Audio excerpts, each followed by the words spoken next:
tonight's talk is mostly going to be on, in fact, it's all going to be on the second part of the siege of Londonderry, right up until the boom is broken and the relief force is into the city. So, let's start. Last week we finished off with the Williamites in quite a good position because they had destroyed the Jacobite army that tried to take Windmill Hill. Okay, there was a bit of a lull after this time, and the Williamites basically are in the city. They're defending their city. The Jacobites have got both sides of the foil. We talked about this last week. They've got Culmore Fort, and they also have the other side of the river, where they're starting to build more forts. Okay, and there's one called Charles Fort. There's one called Grange Fort. So these are fortified positions. They're not so much castles, but they are fortified positions. So the Williamites, although they're in a good position, they defeated the Jacobites at Windmill Hill. When it comes to the relief force that's coming to them, they're being choked. The Jacobites have both sides of the river. And basically, the Williamites try their best, and a couple of men make their name. Of course, Adam Murray's one we already know about. There's another man called Captain Noble from Lisnaskea, which is in Fermanagh. And he's an officer of the garrison, and he goes out at night time and he skirmishes, attacks the Jacobite lines, takes food, takes water, takes gunpowder, whatever, and then they come back to the city. And a couple of times they go out and do this, and he had a couple of officers with him, and two of them get captured by the Jacobites, by a Jacobite troop of horse from Galmoy's horse. And we talked about Galmoy's before. Galmoy is not a very nice person. He's quite notorious for the way he treats his people, and we talked about in Enniskillen, he cut off the heads of a couple of the officers, and his men played football with them. Last week we talked about this. So Galmoy's horse are not very nice. So these Williamite officers are taken in and they're killed instead of them being given quarter that they're told to do. So while this is all happening, Richard Hamilton, the Jacobite commander, is trying to get the city to resist and are trying to get the city to stop resisting against him and to surrender. And the people of the city are shouting down, "No surrender." The old war cry is still being shouted. So Hamilton tries his best, but one of the things that really upsets Hamilton is that James has now sent Count de Rosen back, and he's been told de Rosen's coming. De Rosen's going to take over because he's now been made Marshal General, which is more than what Richard Hamilton is. So Hamilton's trying his best to get the city to resist. He's still bombarding the city at night time, and hundreds are dying from these mortars that are being fired into the city, and they're destroying people. And not only are they destroying the people, but they're also destroying the fresh water, the gunpowder supply. All of this is being destroyed bit by bit by bit. So the people are starting to starve. They're starting to look to other ways of getting food. They're starting to kill animals, and it's starting to get desperate for them. So the governors decide that they're going to put a ration on everyone, and the food just gets getting scarce and scarce and scarce. Walker is writing to Kirk, who is coming in, and Walker's writing back to William, and they're trying to get this relief force to come. De Rosen arrives and takes over, and De Rosen's not a very nice person. We talked about him last week. De Rosen is in his 60s by this time, so in his early days he had fought in the 30 Years' War in the 1630s and 40s in mainland Europe, Protestants against Catholics, a very religious war, and he had seen some very gruesome ways of getting people to retire and to surrender. One of these was that you take their family and their friends or people that they know from the area around the city where they're besieging, and you strip them and you take them up the city walls, and you ask the city either to let them in or let these people starve. And De Rosen comes up with this plan and sends out letters to all the garrisons around the area, including Coleraine, Limavady, all the other areas around Londonderry, that all the Protestant inhabitants should be driven out, and they should be stripped, and they should be humiliated, and they should be sent towards the city. and this is without Hamilton's consent. And De Rosen sends out these letters, and they arrive, and it says in some of the accounts that the Jacobite soldiers were crying when they were doing this because they didn't want to do it. You know, a lot of these men and a lot of the officers were honourable people. Not all the Jacobites were bad, but De Rosen was bad to the core. So the Williamites, by the end of May, in the city, the food is running out. It's you're down to the last. De Rosen has cut off all the supply from Donegal and Enniskillen as well, and he has also sent 10,000 men to Enniskillen to besiege Enniskillen. Horror stories of the Jacobite brutality towards the Protestants start to be heard around the city as well. And there was one in particular which was an evil attack on people in a place called Kilkerry, which is outside Omagh. And heads were used as footballs, women's faces were cut, and also pregnant women were defiled. These inflamed the people within the city, and they really wanted to fight on.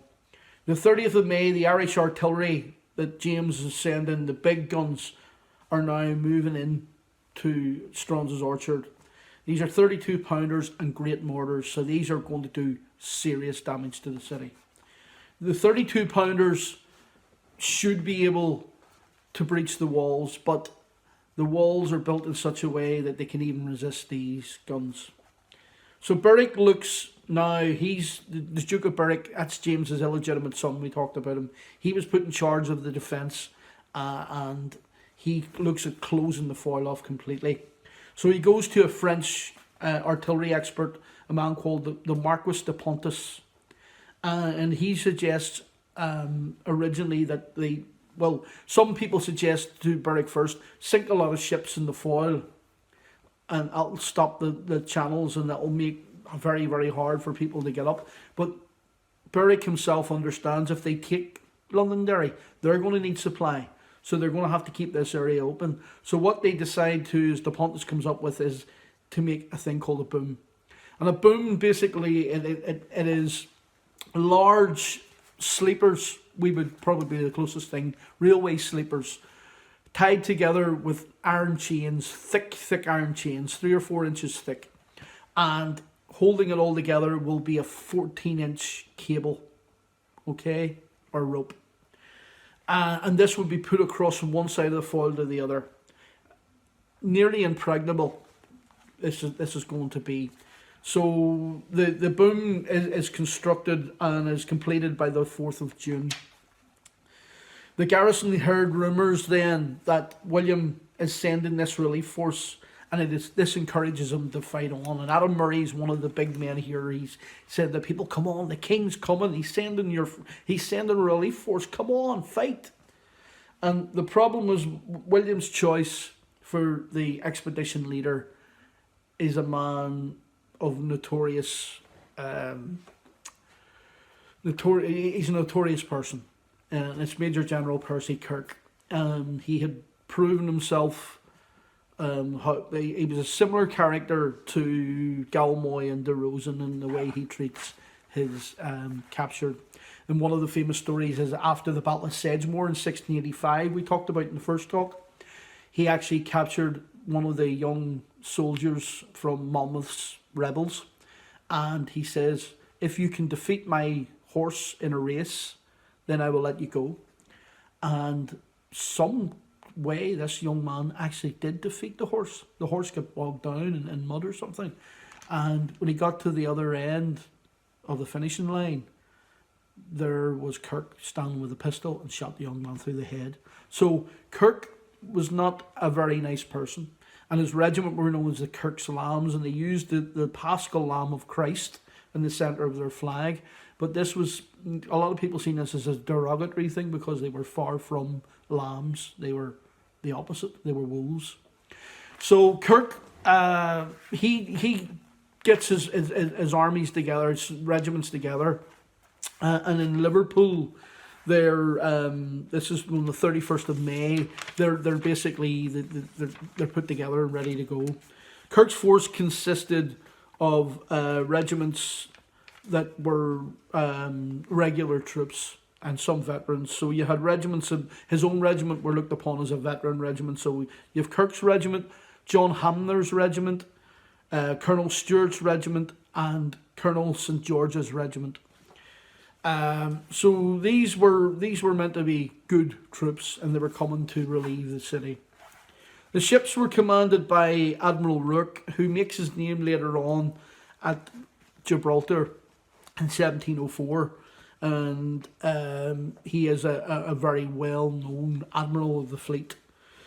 His fleet consisted of the HMS Dartmouth, which was a frigate, big ship, the Greyhound, which was also a frigate, the Fisher, which was a ketch, and the Edward and James, which were also ketches. So these were flat-bottom boats, made it easier for them to get up the Foyle. On the 7th of June, the ships arrive at the mouth of the Foyle, and basically that Kirk sends out some officers, some spies, and they look at this whole defensive thing, and they see Culmore, they see the forts, but they also see this boom, and one of the officers describes it as looking like a sea serpent across the River Foyle, and one of the guys on top of the HMS Dartmouth goes to the top of the mast, and they see the same thing. They say it looked like a creature coming up from the river. The Greyhound commander was a man called Captain Richards, and he decides that he is going to try and get up the river. So he gets up to Culmore Fort. There he drops his anchor, and he exchanges fire with the Jacobites. And this is fairly useless. It's not really going to do very much. And unfortunately, during this time, the Greyhound actually runs aground, and it can't get back. So the ship is abandoned, and the men are sent back to the other ships. But the 11th of June, Rooke's main fleet is Admiral Rooke, who's in charge, put in charge by William, to send the main garrison fleet over. They arrive, but they actually can't do very much either, because they know the Foyle's blocked. So the main fleet actually could be seen from the top of the cathedral, and the people rejoiced. But Kirk sat and did nothing, while the city died and starved. Kirk decided not to go to the Foyle, but to land at Donegal. And this is the decision. He wants to get round the back of the city and support them from another side. He also sees Loch Swilly and Inch Island as a place where he can base the whole invasion, because he can support Enniskillen and he can also support Londonderry. So this is where he believes is the best place to go. So they try to get their way up, and they get stuck for a while, and they have to go and they land at Rathlin Island, which is off the coast of Antrim. And then eventually they get themselves some cattle and stuff, so they have some food, and then they decide to go to Donegal. The garrison were annoyed at seeing this massive fleet moving away. Their support, their help is gone. What are they going to do? You know, it's Walker and Baker are trying their best to hold the garrison together. But they send out messages to the fleet, and some of these, unfortunately, are intercepted by the Jacobites, and a lot of the messengers are killed. So the messengers are sent back. Murray continues to fight on. Murray's just becoming this great hero for the people to look to. Every night he's trying his best to get out and do these raids. And in one raid, he gets out into a boat with some men, and they try and capture some Jacobite guns and positions and stuff. And they capture 13 prisoners, and they take 13 prisoners in one raid. And Murray is the only one that's injured. He gets injured in the head. And yet again, you know, we know about Pennyburn Hill, he gets injured. And yet again, he's injured in the head this time. But it's only a slight injury. So, you know, Murray fights on. The people are starving, and disease is now rife. And a Scot called James Crombie, who is in with Kirk. He says, "Look, sir, let me go. Let me go into the city. Let me swim across Loch Swilly and get across to the other side." Problem, what he didn't tell Kirk was that he couldn't swim properly.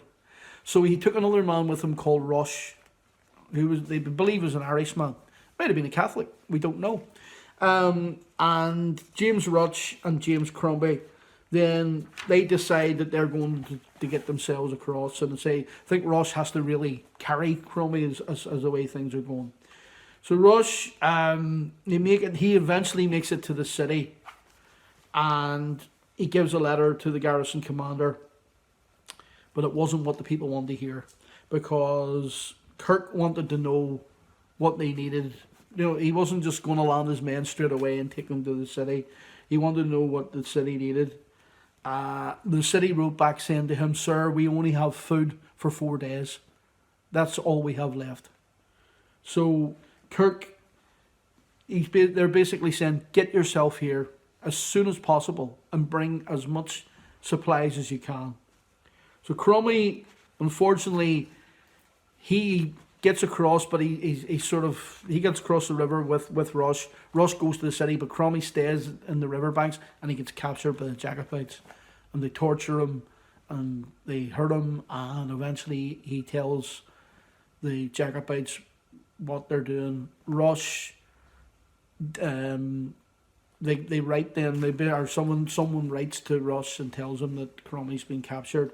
Rush then stays in the city, and he tries to send messages to the fleet using flags and semaphore sort of thing over towards the fleet, but there's nothing coming back. Basically, so the city's relief didn't come, and hundreds of people are dying now of starvation and disease. And the people of the city become so desperate that they start attacking their own garrison, attacking their buildings, and they're looking for food and water. And in Walker's quarters, Governor Walker, they find beer and food that he has stored away for himself. This is the whole thing about Walker. The Orange and the Apprentice boys make Walker, put him up on a pedestal. He used to have this big statue and stuff and all. But you have to look at Walker in a historical way. And you have to look at all the accounts on Walker. Not just his account on the siege, but you look at Mackenzie's account, you look at Mitchelburn's account, everyone else's. Walker isn't the man that he makes out. And he's quite not a very nice person. And certainly about the Presbyterians, he gives them no credit for the defence of the city, if you read his account. So Walker is basically doing what Walker does, looking after himself.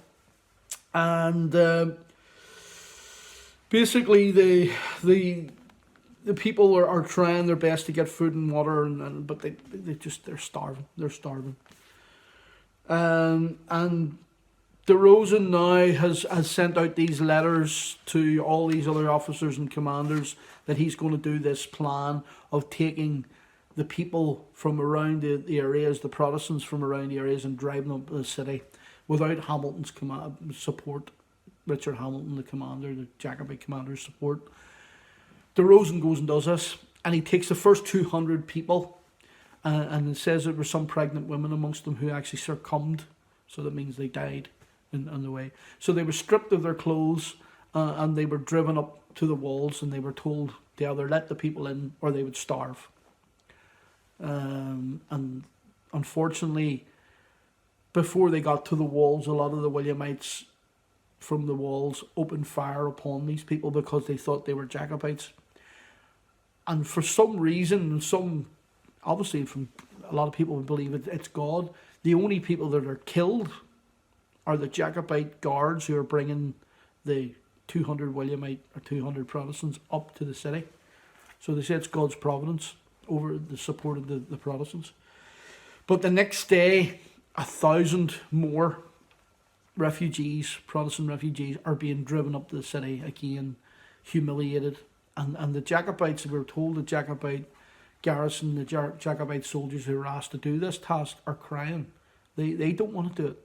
But DeRozan is such an evil evil person, and he wants to demoralize the people.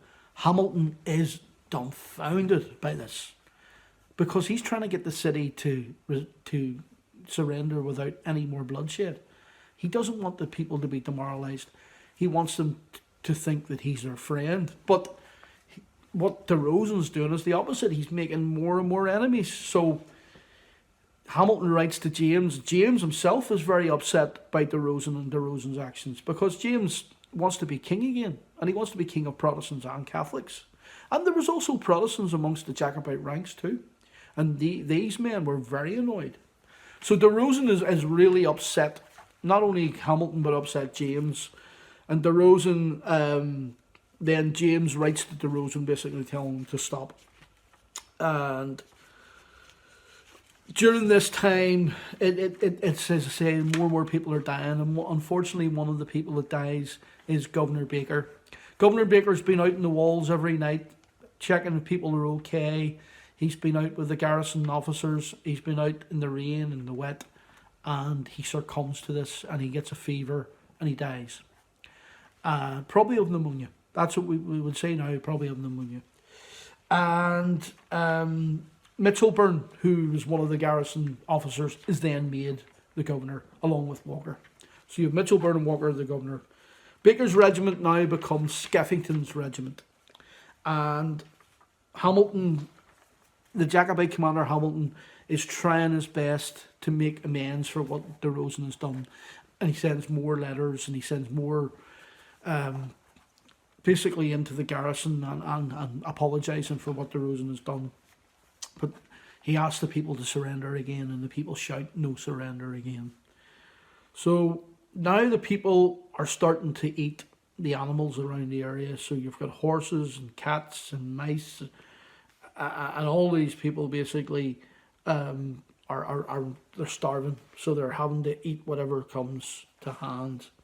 And a price list of menu was drawn up, and I'll tell you this. So for horse flesh for £1 was 1 and 8. A quarter of a dog was 5 and 6. A dog's head was 2 and 6. A cat was 4 and 6. A rat was 1 shilling. And a mouse was half a shilling. And it says here that the quarter of the dog was so big because it fed on the flesh of the Irish. So, you know, this is what people are trying to do. It's just very, very sad what's happening. And William is very upset. King William is very upset in hearing what's happened, especially with DeRosen and what's happening with the people there. And he also is upset with Kirk and the reluctance to help. And he sets plans for another invasion in place. And this would be done by Marshal Schomberg. So the garrison, this is going to tell you about the plight of the garrison, how many men. At the start of the siege, you had 7,500 men, around about 8,000 men altogether, including the artillery. Okay? And this was the men defending the city. Okay? By the 27th of July, 1689, you have 4,456. So you start off with nearly 8,000 men, and by the end of the 27th of July, you have only 4,456 men left. So that's a massive amount of, nearly 4,000 men are dead. The rations are down again by the end of July, and cannibalism is going to be the next thing that happens. So the people are on the verge of cannibalism. And Walker recalls a certain fat gentleman of the city conceived himself to be most in danger. He said that several of the soldiers of the garrison were eyeing him up with greedy eyes. So to show himself, or to get himself away from these people who want to eat him, he hid away for 13 days. So this is what's going to happen. The people are just starving, and they want something to eat, and they're looking even towards eating their own dead and eating people who are not dead. So cannibalism is starting to be, could be going to happen here. Kirk is sitting in Inch Island in Donegal, and he sends a small force to a place called Rathmullen, but they're forced back by the Jacobites. Then he sends a small boy. We don't know his name. And this young boy is such a brave lad. He works his way into the city through the Jacobite lines, and he basically gives a letter to them saying that Kirk is coming. He's going to send first 3,000 men to Enniskillen to support the defence of Enniskillen, and then he's going to bring 6,000 of his own men with himself into the city. Kirk was exaggerating things, okay, but Walker does even worse again. Walker decides that he's going to tell people that there's 12,000 of a relief column coming. It's 12,000, not 6,000, but 12,000. So these reports luckily find their way into the Jacobite lines. And the Jacobites hear this 12,000 force that's coming from Inch. And some of them are very, very blown away by this. And even Hamilton himself, he basically writes to James and he asks James, what are we going to do here? The 27th of July, 200 of the garrison troops tried to raid the Jacobite food lines and take cattle, but they fail. But this just shows you the desperation of the garrison. With the reports of 12,000 Williamites on their way from Inch, the Jacobite commanders write to James asking for him to raise the siege, which means end the siege. The 600 Williamites under the command of Colonel Stewart come with news to Kirk that large numbers of Jacobites are fleeing. Also, a letter has arrived from Marshal Schomberg, one of William's commanders, asking for him to break the boom, to go up the foyle and break the boom. So Kirk sends spies to check out the boom, including artillery officers. They decide that the boom could be broken. So Kirk decides that the pressure from Schomberg was exactly what he needed. And three merchant ships were made ready, heavily laden with food. And these were local ships. The one was the Phoenix, one was the Jerusalem, and one was the famous Mountjoy. Armed with 40 musketeers, they would be escorted by the HMS Dartmouth, the frigate. And the ships would work their way up the foyle until they came to Culmore. Then they would fire on the fort of Culmore. Then the new fort, then Charles Fort. Then they will come to the boom at Charles Fort. Then they will destroy the boom. Unfortunately, it wasn't just as easy as that. And the banks were lined with Jacobites along the whole way, and cannons.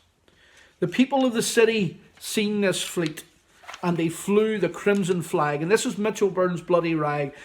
The story is that Mitchelburne lifted this piece of cloth and dipped it in the blood of the people who were lying around. And he then asked for this to be flown off the top of the cathedral, which was the tallest building in the city. This also showed that they were in distress, and they also fired 8 cannon to let the flotilla know. The fleet's commander made a plan that they were going to break the boom by sending small boats to the longboats from the ships, and they would have men with axes and they would cut away at the boom. Also, the Dartmouth and the Swallow, the Swallow would send the small boats. The Dartmouth would smash its way into the boom. But the problem was the Dartmouth was a frigate, and it was heavy ship. So it couldn't get into that position. So it was decided that the best of the merchantmen would be the Mountjoy, captained by the great Captain Browning, a Londonderry man himself. So on the 28th of July, the Dartmouth neutralised the fort of Culmore. So it fires upon Culmore and destroys Culmore Fort with the Jacobite inside it. The merchant ships then sail on to the boom. The Mountjoy commander, as we said, Captain Browning, decides that he is going to crash into the boom. So they crash into the boom first, breaking up some of the chains, but this doesn't break the boom. And this whole thing about the Mountjoy breaking into the boom, and you see it in banners and stuff, it's not true, friends. What happens is the small boats then get in. The small boats start hacking at the wood, and the wood starts to come apart. Then the Swallow's boat crew, they cut away at the cable, 14-inch cable, and the whole thing breaks open, and the merchant ships are through, and the city is saved. And that, my friends, is the end of the siege of Londonderry. Next week, we'll talk about what happens next. And we'll talk about the Battle of Newton Butler. I said last week we'd do Newton Butler this week, but I wanted to cover the whole siege of Londonderry in its entirety. So we'll talk about next week the cost of the city, and we'll talk about what they're going to do next. Thank you for watching. Support the NHS, and remember, we are the people. Thank you.